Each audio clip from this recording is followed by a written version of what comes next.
Hi, Conrad White from Success Council. Welcome to episode 8. Today, we're going to look at a clip from a recent speech given by President Obama. In it, he highlights his plan for American industry. He references what he thinks is a success story for his $50 billion bailout of General Motors, leveraging off the fact that GM paid its loans back ahead of schedule. Let's just take a look at the clip, and then I'll show you the evidence that exposes all of the lies in it. I said, I believe in American workers, I believe in this American industry, and now the American auto industry has come roaring back, and GM's number one again.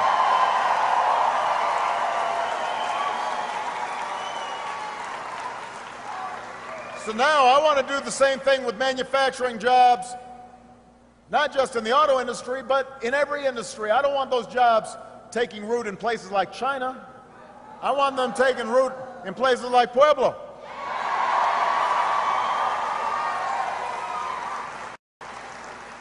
You know, Governor Romney brags about his private sector experience, but it was mostly investing in companies, some of which were called pioneers of outsourcing. I don't want to be a pioneer of outsourcing. I want to insource. I want to stop giving tax breaks to companies that are shipping jobs overseas. Let's give those tax breaks to companies that are investing here in the United States of America, making American products with American workers and selling them around the world. That's why I'm running for a second term. So the first thing to know is that part of his bailout included the U.S. government purchasing a majority share of GM for $30 billion. Just like in a socialist or communist country, the government owns the means of production. Obama wants that to be the model for American society. Let's just leave that alone for a minute and see how that loan was paid back. Fellow YouTuber at Reason.tv explains it perfectly. If you manage to pass third grade math, you might be having trouble following GM CEO Ed Whitaker's explanation of how General Motors has paid back its government bailout in full and ahead of schedule. That's because Whitaker is passing more gas than a Hummer. GM got $50 billion in a bailout from TARP funds, and the government got a majority ownership of GM stock. Part of the bailout came in the form of a straight-up $6.7 billion loan. And part of it came as an escrow account worth $13.4 billion that GM could tap into as working capital. When GM brags about paying back its loan, it's talking about the $6.7 billion, which it repaid with money from the escrow account. The GM success story. Not quite as successful as we are led to believe, but still Obama did save all of those American jobs, right? Now that the U.S. government is the majority shareholder of GM, Obama will be able to promote the cause dearest to his heart, employment here in the U.S. So let's hear from Obama's CEO of GM, Dan Akerson. This is Dan Akerson, the current CEO of General Motors, addressing reporters in Shanghai, China in February of 2011. He was remarkably candid about the path GM has chosen after the taxpayer rescue, but few Americans know what he said. We'd better pay attention. Almost 7 out of every 10 automobiles, 7 out of 10 of our vehicles were made outside the United States. Let's think about what he just said. Since the taxpayer bailout, 70% of the cars and trucks produced by General Motors have been built someplace outside the United States. More and more, that someplace is the People's Republic of China. We have 11 joint ventures in China with SAIC and FAW. We're involved in vehicle manufacturing, sales, distribution, engineering, design, downstream businesses such as telematics, financing, and used cars. We operate 11 assembly plants in China, 4 powertrain plants in 8 cities across the country.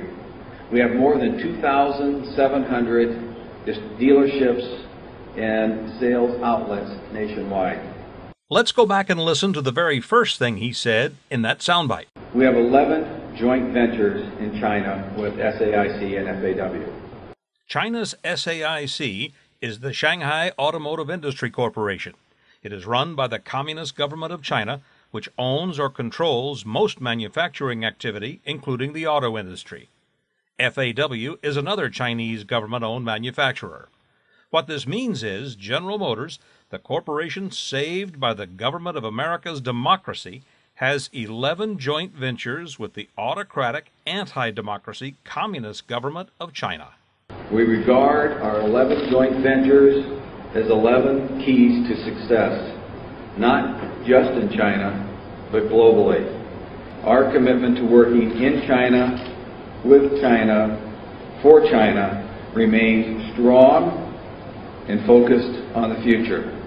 General Motors has been shrinking its U.S. operations while it's aggressively expanding and investing in the People's Republic of China. It seems Chinese jobs are more important to Obama than American ones. But it's not all bad.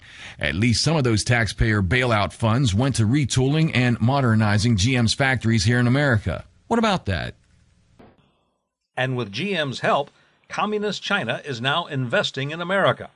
The Chinese government is buying our energy resources and key industrial plants. The former General Motors Next Year plant in Saginaw, Michigan, is one of their important acquisitions. No one noticed or objected that the world's most powerful, authoritarian, socialist government is now the main employer in a Midwest factory town. But what choice is there? We got told that millions of jobs would have been lost if there was no bailout. But is that true? What happens when a company declares bankruptcy? Well, the banks who loan GM the money have to write off their debt, and that's fair. They made a poor choice of who and how much to lend. The investors love their investment. Again, fair enough, as they choose poorly where they would invest their wealth. Both groups of people are not what we would consider poor. And the assets of the company are sold off to the highest bidder as opposed to secretly given in a backroom deal with like-minded socialists. So what would the new owner of all those factories and machines have done with them? Let them gather dust? Of course not. They would have hired employees to run them, hopefully more efficiently than GM. There may have been some job losses in that restructuring, but it certainly would not have been the calamity for millions of poor workers as you were told. It would have been a loss for those people who could afford it, banks and investors. Instead, $50 billion was stolen from the U.S. people. So what is the sum total of all this? 1, government ownership over the means of production is a tenet of communism, and Obama has told us he wants to do that to all American industry. 2, the bailout succeeded in transferring billions of dollars to China from U.S. taxpayers. And 3, Obama explains to his supporters that he considers the GM bailout a great success. Are there any other twists in this story to show how Obama and his company GM support the ideology of communism?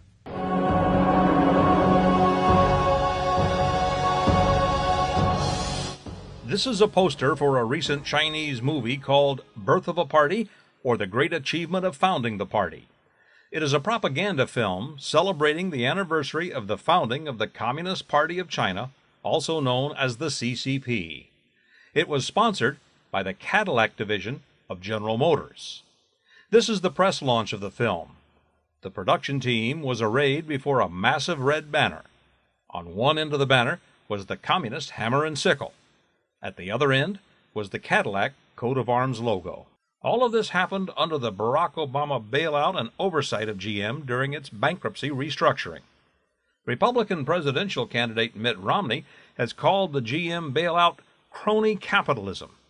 Some believe the charge has merit because union jobs were saved in the deal. But the mega millionaires should take care when throwing stones in glass houses. 2 of Romney's biggest campaign contributors, Wall Street fat cats John Paulson and Paul Singer, walked away with over $1 billion in profit, a 3,000% profit, by playing the GM bailout and spin-offs and return to the stock market. In other words, Romney's campaign pals made spectacular profits from the Obama GM bailout. Once again, the evidence is overwhelming. If you vote for, support, or donate money to either of the 2 corporate puppets offered to you by the ruling class, you're actively helping destroy America and promoting communism. You may recall in episode 3, I showed you that there is an attempt by the ruling class to promote that agenda in our colleges. You can check out that video at successcouncil.com. In our next video, we're going to delve into a very hot topic ever since the Batman, Colorado shootings. Gun control. I promise it'll leave you with complete certainty as to what we as a country should do on this topic. If you like this video, go ahead, visit successcouncil.com where you can get notification every time we make a new video. When you do, as a free gift from us, you'll get one of the most important downloads ever. It will blow your mind. See you next time.